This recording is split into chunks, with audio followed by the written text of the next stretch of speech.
Assalamualaikum warahmatullahi wabarakatuh. Salam sejahtera untuk kita semua. Pemirsa, saya sudah menonton film Dirty Vote full seluruhnya dan membuat sejumlah catatan atas isinya.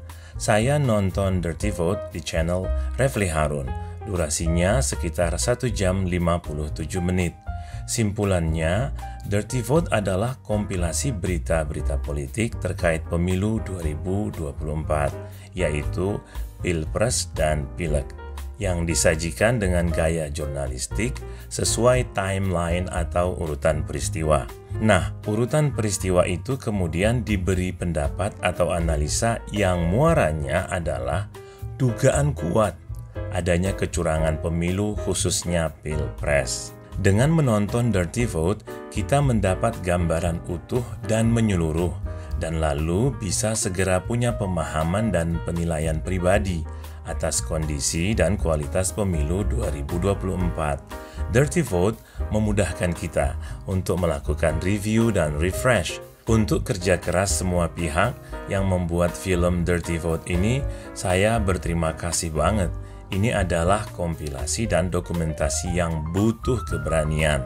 Anda sangat mungkin sudah pernah mendengar ya di TV dan medsos ajakan berbagai pihak untuk mendukung pemilu damai. Narasi yang dibangun adalah siapapun capres-cawapres yang menang, kita sebagai rakyat harus tetap bekerja seperti biasa.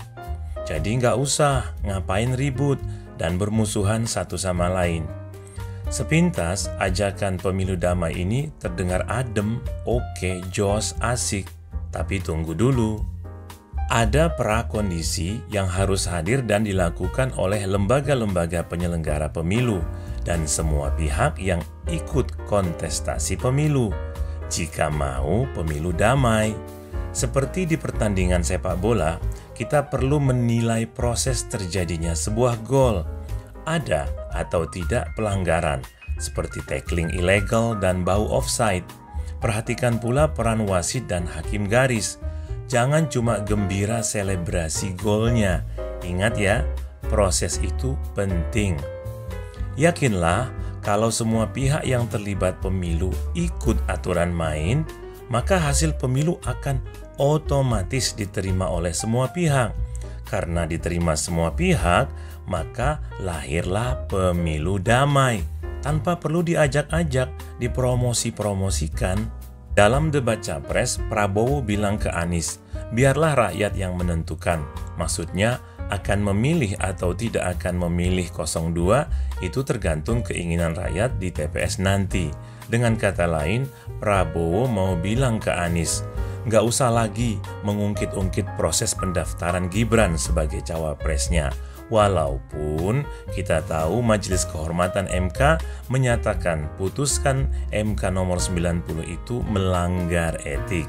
Belakangan, Anda tentu tahu juga DKPP, Dewan Kehormatan Penyelenggara Pemilu, juga menyatakan Ketua KPU melanggar etik dalam penerimaan pendaftaran Paslon 02 Prabowo Gibran. Menurut saya, rakyat mah asik-asik saja, apalagi 20 juta lebih kakak sudah menerima bansos dan BLT.